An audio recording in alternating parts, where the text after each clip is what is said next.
If you're just joining us, welcome. I'm Bruce Edwards, and this is the first episode in 2026 of It's Not Terminal, the place where you need to be listening to find out all the truth that is happening about Doncaster Sheffield Airport and none of the scurrilous rumours and lies that are being spread by some people that aren't going to be happening with the airport. And to that view, we've got myself here, of course, and also, of course, from the Save DSA campaign group, Mr. Mark Chadwick. Good day to you, sir. How are you? I'm all right, Bruce. How are you? Thank you very much. And we also have an esteemed guest with us in the studio today. Oh, we've managed to trap Oliver Coppard. Trap him. Track him down. We've tracked him down. We've had 3 attempts and we've had issues with technical issues with equipment and the lot. So we're in the studio and Oliver's with us. Good afternoon, Oliver. Good afternoon. Just for the record, I've wanted to do this for some time. But let's be honest, we've had technical issues. Oh, it's been our fault, mate. We have had technical issues. Yeah.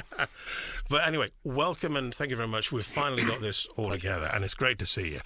And but here we are now, 2026, and I don't think we can say this. Monday, the 1st of June, okay, and it's been 4 years. Yeah. You know, has there been a point now? I mean, I know like time flies. See what I did there? Oh, sorry. Airport Joe.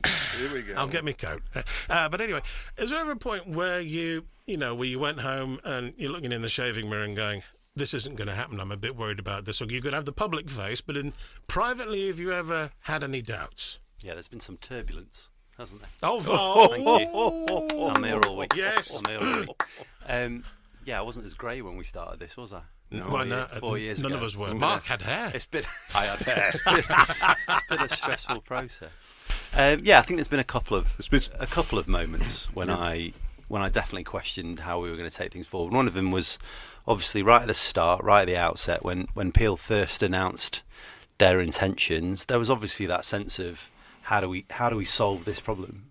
Yeah. And at the time, it quite quickly became a political football, which I think was both inevitable and unhelpful, you know, and everyone will have their view on that and how that came about. But from my perspective, it wasn't something I wanted to happen. I wanted to be able to present a united front to Peel and to investors, and sadly that's not the case, and we all know the history of that. But that certainly felt like a moment when this was going to be really tough, and therefore were we going to be able to do it? You remember we had a Tory government at the time, local MP was a Tory, we weren't getting much help, and it was just a difficult thing to do, and I didn't know how we'd get things done. So that was one point.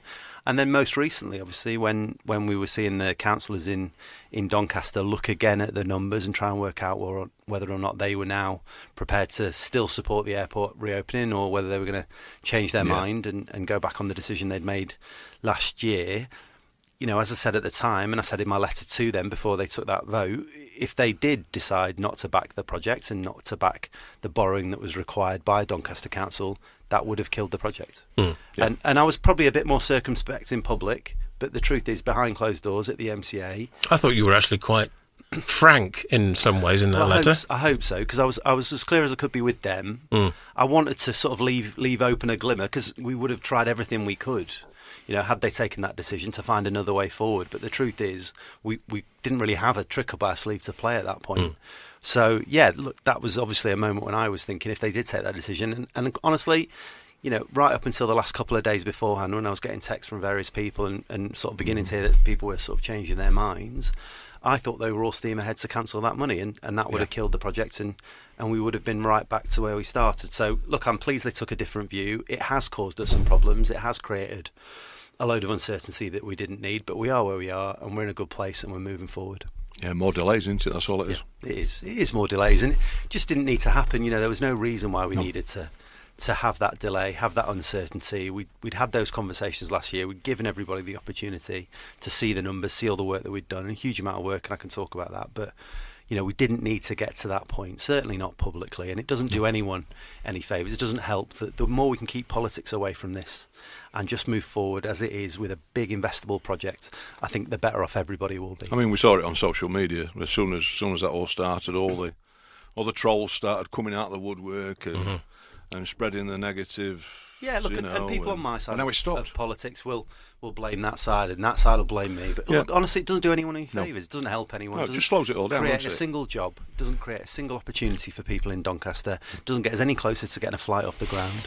So my view is, look, we've got to work together. People have had their say about who they want to be their councillor, who they want to be their mayor, etc., etc. Let's work together to make sure that the airport goes forward in the most positive way possible. We get as many jobs, as much growth as possible into Doncaster and South Yorkshire. Do the jobs for your residents, mate. Absolutely. That's what we're here to do, right? And that's what I want to do. I was very interested, though. I mean, still now, and you'll still see a few people saying this now, and I don't know whether they're really in South Yorkshire or somewhere else, and probably some of these, accounts or keyboard warriors, I suppose you want to call them, maybe we'll never know. But there are still people out there who seem to think that South Yorkshire has enough airports already. So let's just cut to the chase. I mean, we can all have an opinion, but you, Oliver Coppard, what is your belief that DSA deserves the public investment that we're going to get for it? Well, I've got a number of reasons why I've backed the project. And I've taken a long, hard look at this, right? This was never inevitable that the money was going to be available from the NCA. There were loads of points through that process where we were working out the business case, exactly how to get the investment done, what the return was going to look like. And if those numbers didn't stack up, we weren't going to be able to take the project forward. So we've looked at all the numbers in detail. And again, this is not risk-free. I've said that from day one. Of course it's a risk. Of course there are risks associated with any project of this scale. But my view has always been the opportunity is unparalleled in South Yorkshire that the airport brings when it comes to jobs and growth. So we think, a massive improvement when it comes to GVA, essentially the money added to the size of the economy, the number of jobs that it creates in the hundreds, if not thousands of jobs, the types of jobs as well, which is really important. So not just at the airport itself, but around the airport. It's the biggest, what we call permission site, essentially got most planning permission of anywhere in the country ready to go, particularly for things like advanced manufacturing facilities. So it's good jobs in future-facing industries. It's good jobs on the airport site. It's got a huge opportunity to expand, to create more flights coming in and more opportunity for people in South Yorkshire. It's the only airport in the UK that's got room for expansion of that size. And it is a massive runway, which, as we know, is important for the types of planes that it can take. And in terms of the type of runway that it is, in terms of the winds, etc., around it, it's a really good location. That's why it was RAF Finningley. Yeah. That's why it's been such a huge opportunity for us going forward. And we would be, if we don't have that airport reopen, we would be the only place in the UK, the only region of our size and scale in the UK without an airport. And I just don't think that is the right approach. If we can do it in a sustainable way, in a way that brings in those new industries at the forefront of sustainable aviation to allow people flying into the future, that for me feels like the right balance and the right approach. And this has always been about a balanced approach, and that's exactly what we're doing. Well, I mean, when it was not making profit, it fetched £100 million per annum into the region, didn't it? Yeah. Well, this thing about the airport not making profit. Look, some things that we back through the mayoral combined authority, the tram is a good example. Don't have to make profit. Don't always make money. Certainly not at the outset. We've taken the tram back under public control for the first time in nearly 30 years, and now we want to get it back to a sustainable position where it's profitable going forward. It's adding money back into the economy. But right now, what it's doing is helping people get to work and to see friends and family and go to school and college and get to the shops, which grows the economy itself.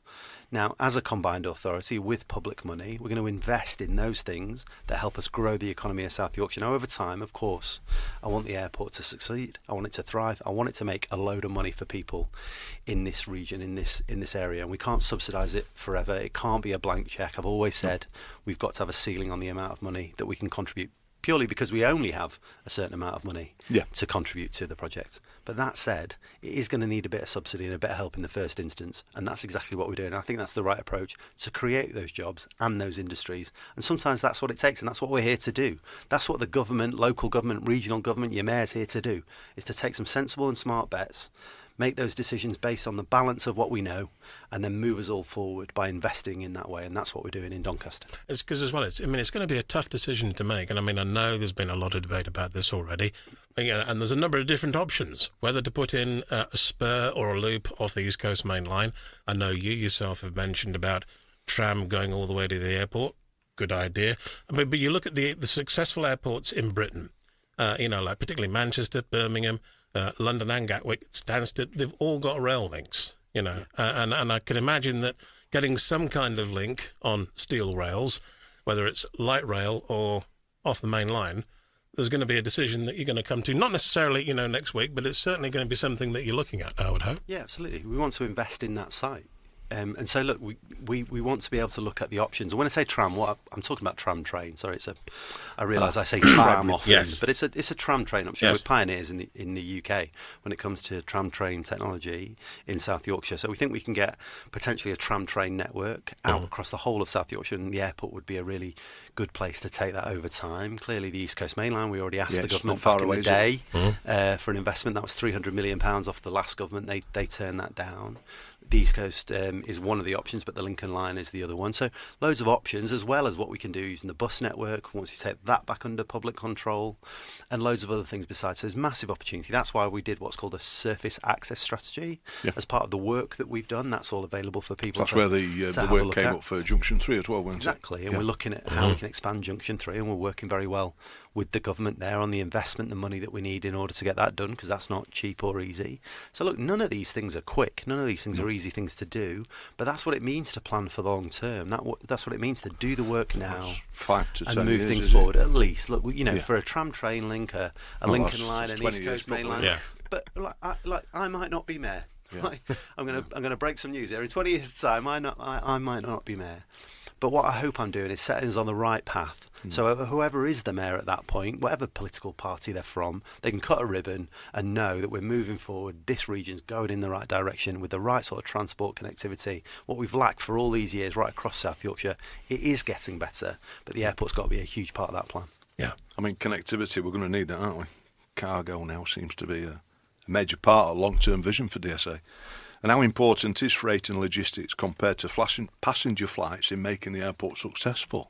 It's a massive part of what we want to do, and it should have always been a huge part of what that airport was for. So look, there are broadly speaking a number of areas where the airport can make some money and prove its worth. Passengers is an obvious one. We obviously want passenger flights from the airport, holiday flights mainly, but other ones besides. Some business if we can, and other things besides. And over time that'll grow. We absolutely want to look at what else we can do around that site. So things like maintenance and repair. That's going to be a big opportunity. Well, that DSA 04, haven't they? That plot of land down the side there. So there's opportunity there for the sort of industries that you can build off the back of that. Sustainable aviation, more broadly around advanced manufacturing. South Yorkshire is already pioneers in that space. People will know that Boeing are already in the region. They're only manufacturing facility in the whole of Europe.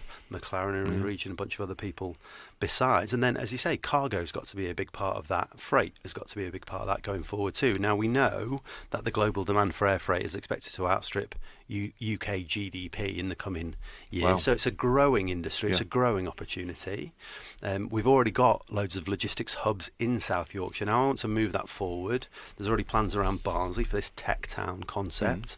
That's got to be based around things like advanced logistics, robotics and other things besides. I was just out in China just the other day in a place called Shenzhen, and they're already pioneering when it comes to drone technology. Again, can we look at those sorts of opportunities around the airport? What can we do there? So massive opportunities. You've got to be forward thinking. You've got to plan ahead. Some of it will come off, maybe some of it won't, but we've got to try and attract all of these different industries and make sure that we've got as much resilience in that system, because you don't want just one type of... Got to spin a few plates. You have. Look, there's always going to be the case that, for instance, let's say we just focus on passengers for a second and we just have passenger flights at that airport and maybe a tiny bit of freight and a tiny bit of other stuff. You get another COVID. That's what we had before, mate. Yeah, you get another COVID and all of a sudden you see a massive change in how that works, and all of a sudden the airport's on the back foot. Whereas if you can then balance that out with other types of industries and bits of that sector at the airport, you've got a lot more resilience. So if one bit of it's not working so well, you've got another bit you can rely on. You've got another bit you can ramp up. And that's what we're trying to do with the plan for the airport, is be as resilient as possible, attracting as much industry as possible, and unlike the past, make sure that we've got different sectors, different bits of the aviation sector in particular on the airport site and more broadly across Gateway East. I suppose it would be better if cargo and freight supported the airport fully, and then passenger flights would be a bonus for us. Well, I think all of that's got to work in tandem. We've got to make sure that there are loads of passenger flights, loads of freight flights, and then we're absolutely moving forward with the wider site as well, with sustainable aviation, and particularly making sure that the airport is supporting a whole set of wider industries around it. I mean, I think Stansted and East Midlands both heavily rely on their cargo traffic, not just passenger traffic. And I know, East Midlands and Stansted, huge passenger numbers with lots of flights, but also as well. Yeah, exactly. There's an awful lot of cargo goes through there as well. Yeah, and look, this is one of the challenges that we've got, isn't it? As a country, as an economy. Look, we're an island nation, and a lot of the things that we want from other countries have to get into this country one way or the other, and there's no easy way of doing that in some cases. So, if we know that a load of the manufacturing bases around the world these days are in places like Vietnam, China, places like Malaysia, and other places in the Far East, and we know that if we want to bring those goods over to the UK, some of the things we literally can't produce here. Well, there's only a few ways to do it, isn't there? You can maybe get things on railways, but there's a limited option there. On the roads, which comes with its own carbon impact. You can have it on boats, again, not carbon free, or you can put it in the air. And I want us to lead the charge when it comes to sustainable low carbon aviation. So we're not just taking advantage of the opportunities that then get created in terms of bringing more cargo in a more sustainable way, but we're also leading the charge when it comes to those industries around creating more sustainable ways to travel when it comes to airlines as well. And we can do both in South Yorkshire and lead that way. I suppose on the other foot, we've got to talk about politics a little bit, haven't we? I'm afraid. I try not to if I can. No, we do best not to, don't we? But there has been a lot of political debate around transparency and scrutiny. Now, do you think that the public, us, do you think we fully understand the level of expert legal and financial assessment that has gone into the project, not just by yourselves but also by Doncaster Council? Well, just based on my Facebook and social media, and to a certain extent yours, Mark, I think the public, by and large, do understand just how much work's gone into all this. Not least because of the work that you guys have done, sharing so much of that information with the public. I think in my time as mayor, including things like, for instance, bus franchising, which is another massive project that we're undertaking alongside bringing the tram back under public control, there hasn't been a more scrutinised, looked at piece of policy that we've worked on. So the number of questions we've answered, I've personally answered, I've done, as you know, a number of public meetings. I've done a Facebook Live or two. I've gone out and done meetings with small roundtables, bigger groups. I've come onto this podcast before. I'm back here again. I've done any number of interviews, be it on radio, TV, national, local, regional, you name it, as well as then all of the work that we've done behind the scenes, putting it into the public domain wherever we have been able to. Now, people listening to this will completely understand. Sometimes you need commercial confidentiality in a big deal. Sometimes you need it. And we need to protect some of the numbers and some of the figures, because otherwise, for instance, Leeds Bradford Airport or other airports around the country see that, and then all of a sudden you're undercut. They've got some ammunition, yeah, exactly. And this is a commercial environment. But by and large, we're sharing every single thing we can. We offer to share all of the information behind closed doors with Reform councillors in Doncaster before the vote that they took last year. Sadly, they didn't take us up on it at that time.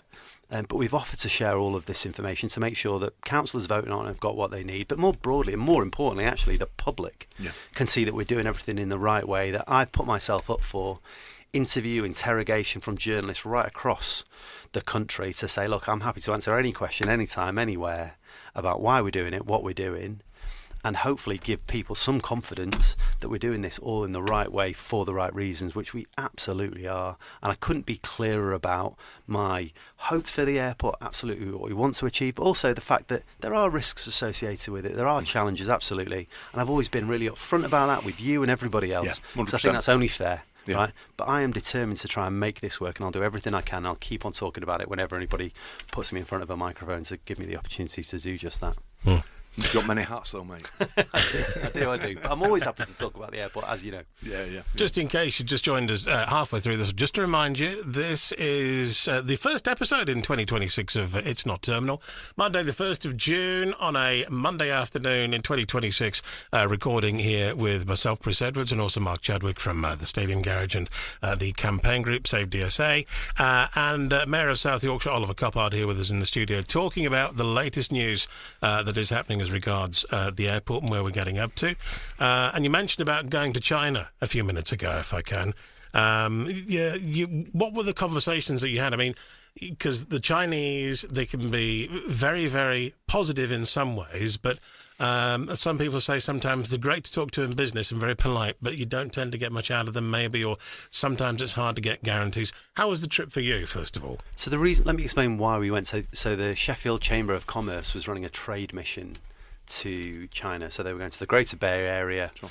And we were invited to go along with them. So we went along with the Sheffield Trade Mission, some load of businesses, as well as leaders from the Sheffield Chamber of Commerce and the Master Cutler from Sheffield, Professor Keith Jackson. And whilst we were there, we went to Chengdu, which is the sister city of Sheffield, a city of around 30-odd million people. Shenzhen, one of the fastest growing cities in China, 30-plus million people again.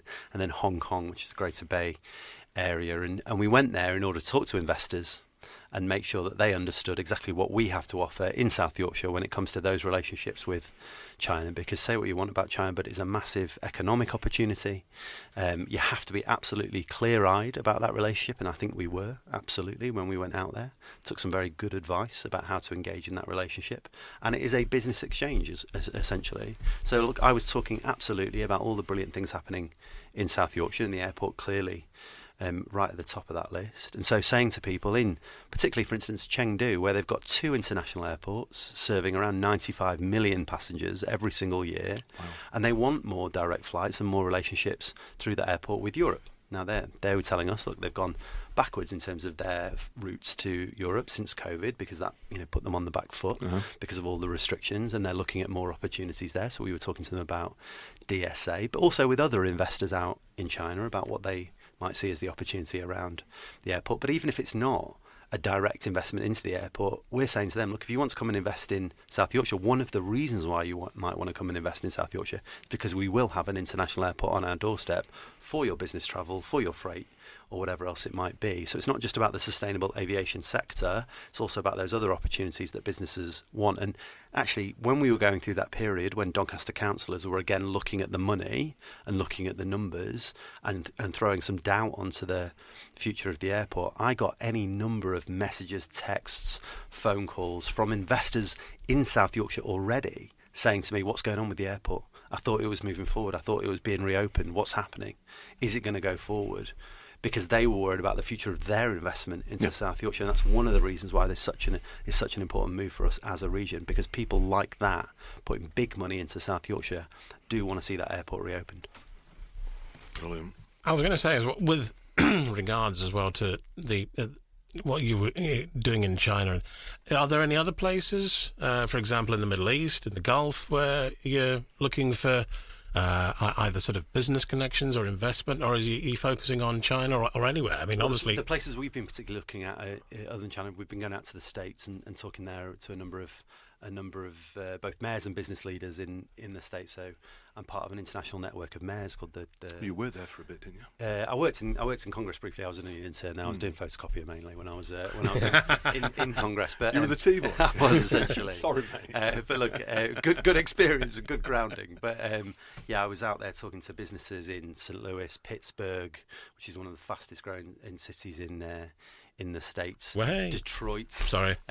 Bias. Sorry, childhood bias. Yeah, Detroit, Chicago, Virginia Hampton Roads, which has got the biggest naval base in the world, and we've got a formal partnership and agreement with them as well now. Some steel, mate. Yes, absolutely. Yeah. So look, massive opportunity in the States, really fast-growing economy. Despite some of the politics out there, which I personally find pretty difficult. But that said, look, there are Democrat mayors out there and very sensible people that we can work with, and we are doing our best to build those relationships too. That's partly what my job is, right? Is to build that investment corridor between us, the United States, be it us and China or wherever else, to make sure we're getting as much investment and as much opportunity for businesses here as we humanly can. So that's what we're trying to do all the time. All sounds so good. It does look. I say this a lot. I grew up in South Yorkshire like you guys, right? And let's be honest, let's be frank, and this isn't a party political point, because there's been all sorts of different political administrations across South Yorkshire over the years, so I'm not blaming anyone in particular.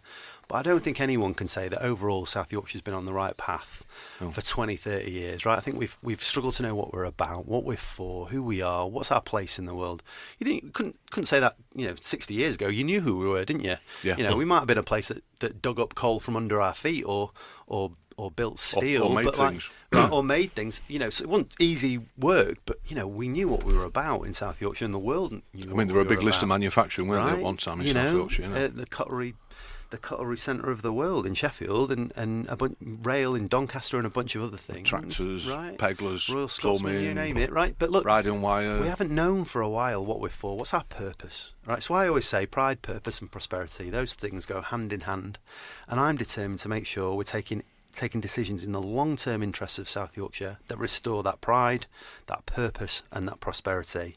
And it's not easy because, look, we're coming off 30, 40 years of industrial decline, people not having the types of opportunity they deserve. But when you think about the big decisions we're taking now, investing in our transport network, our skills system, absolutely, when it comes to investment opportunities like this one, we're taking big decisions in the interests of everybody in the long term. And I think in 15, 20, 30 years' time, people will look back on this time period now and think this is where we started to turn it around in South Yorkshire. The momentum is there. In the same way as is happening now in Pittsburgh. Yes, absolutely. Because Pittsburgh has absolutely been through what we've. It's almost like a mirror image, isn't it? Yeah, it is, absolutely. And people have come from Pittsburgh here to South Yorkshire, steel, mining, all those things that we were so good. It's why Sheffield is then partner city, sister city to Pittsburgh as well, because of that steel link. They've got a Bessemer converter on display in the middle of the town. Have they? Yeah, they have. Yeah, a statue. So look, absolutely the same journey. They're now pioneering when it comes to things like AI. South Yorkshire, Sheffield, was just nominated as found to be the rising star when it comes to tech in the whole of the UK. Number one. Well, Mark Taylor's just been out there. Absolutely. The whole of South Yorkshire's got massive assets. Yeah. So top 50 in world in AI in Doncaster. Really exciting. 77 in the world when it comes to Sheffield. 50 when it comes to Doncaster. Top 50 when it comes to AI. Really exciting stuff going on. So look, determined to keep on pushing those industries, and none of that's easy. And people, look, they haven't seen it in their pocket yet. And I get that entirely. People have got to feel it in their pocket. They've got to see it in the streets around them. They've got to see the litter picked up, the graffiti scrubbed off the walls, the police out doing their job, the buses turning up at the bus stop. Potholes filled in. But if I don't say that, somebody else will. And a flight taking off at the airport. Yeah. But we're moving forward with all of this stuff, right? All of it's getting slowly but surely better. And I get it. It's frustrating. It takes too long for me, for you, and everybody else, particularly when it comes to the airport. But we're moving forward, and all the pieces of the jigsaw are falling into place. And even though we've got all these delays in the public eye, we still know the team are getting on with it. Absolutely. Working every single day. Absolutely. I chat to them every now and again, and they're on with it. They're busy. You walk in and it's open door policy. And they're passionate about it, as you know, right? They're all aviation experts. Geeks, experts. Well trained. They've all got the expertise in what they're doing. Mark, you call us plane spotters. Anoraks, if you like train No. Plane spotters. I'm on about the heads department, mate. Well trained, qualified. Yeah, but they're all plane spotters as well. You want to sit there with binoculars, that's fine. I'll find you some step ladders. They've got loads of step ladders in that room. Just need a nice pair of binoculars, that's fine. Yeah, and a book. And let them all down. I heard a word a minute ago. I heard the word skills. Yes. So, recent update. Air traffic control staff employed. Trainees. Yes. Employed. Some qualified ones coming in later on down the year. Now, they're setting up a ATC simulator to train the people up. So we're training as own ATC staff. So the aviation industry has got shortages at the moment in both skilled staff and training places. Yeah, absolutely. So is there an opportunity here for Simca to support aviation training locally, possibly with like Doncaster College, and have an aviation-based training centre, and not just train ATC staff, but put some of your skills money towards training other people, get the qualifications for people that we need to run the airport. Yeah. And as it grows, we've then got people sat in the pipeline waiting for a job. Absolutely. Well, there's different bits of that are all hopefully massive opportunities for people in South Yorkshire. As I say, people need to stay near and go far. Right, you've got to be able to get a job on your doorstep. I had to move to London when I was leaving uni, and I didn't know what to do with myself and the sorts of industries I wanted to work in. I didn't know where to get a job around here. I had to move to London. Then lucky enough, I got to come home. I was one of the lucky ones. But not everyone gets that opportunity. But those opportunities have got to be on your doorstep no matter what you want to do.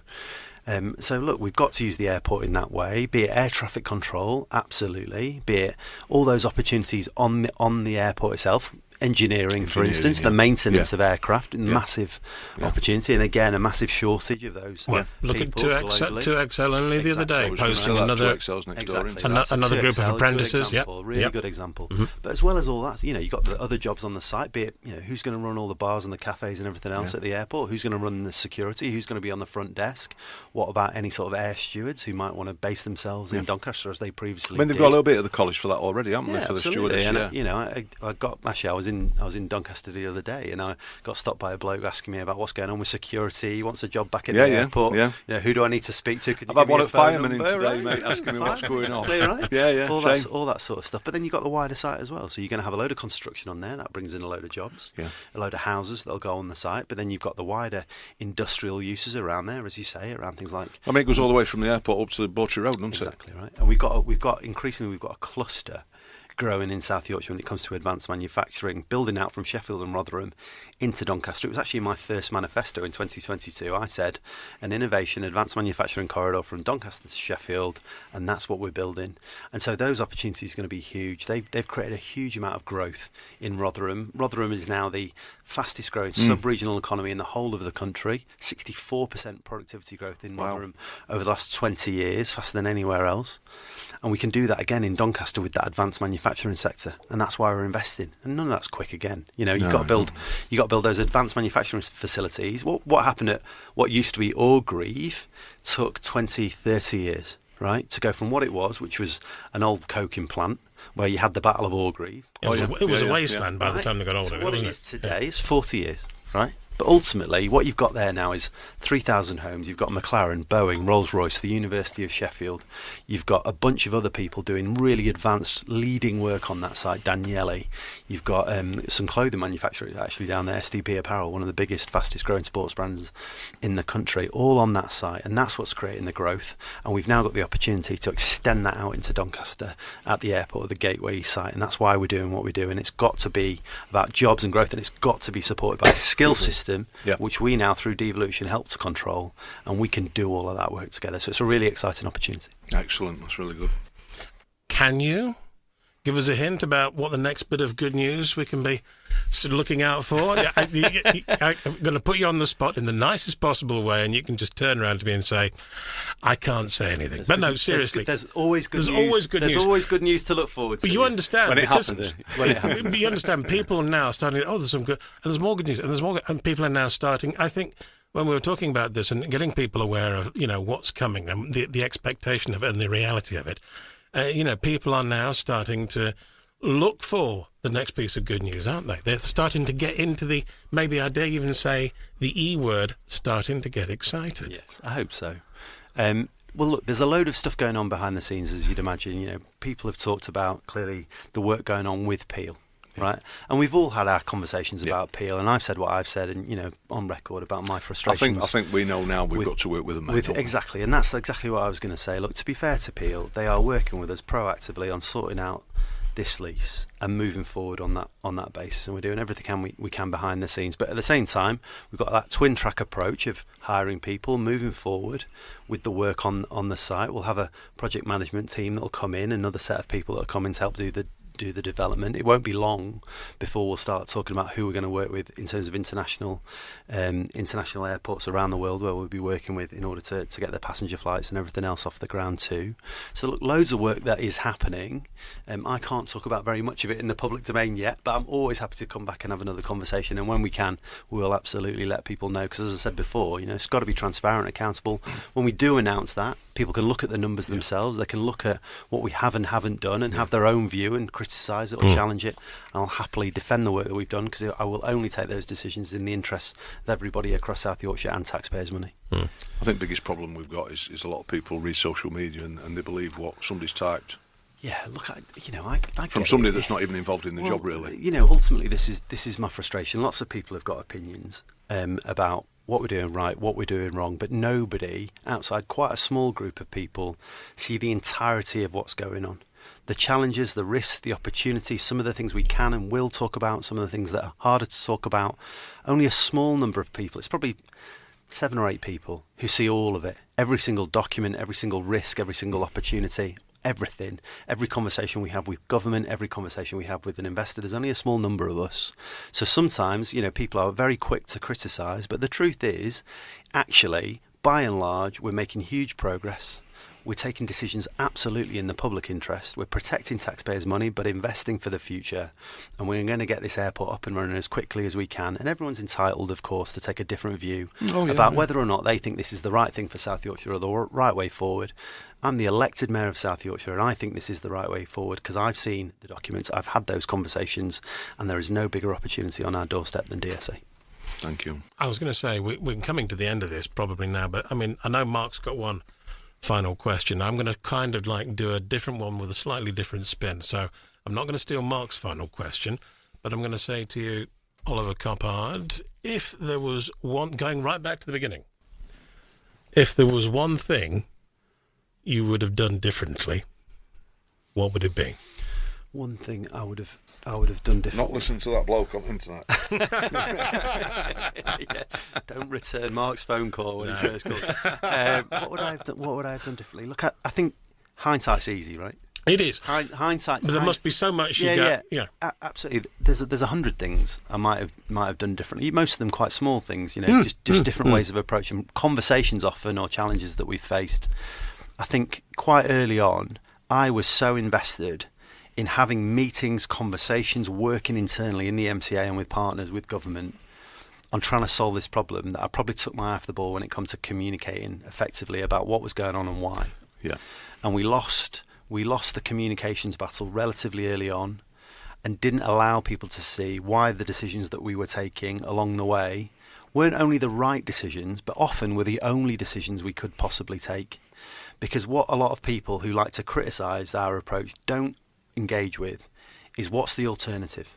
Yeah. So when people were talking about you shouldn't take this project forward because it's too expensive and we haven't seen the numbers and there's no transparency, all of which I dispute, what they weren't saying was what's the alternative plan.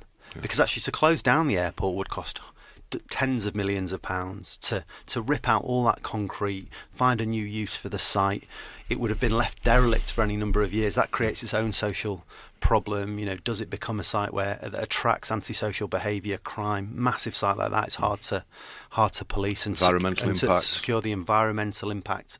Is it going to be housing? Is it going to be big sheds and logistics?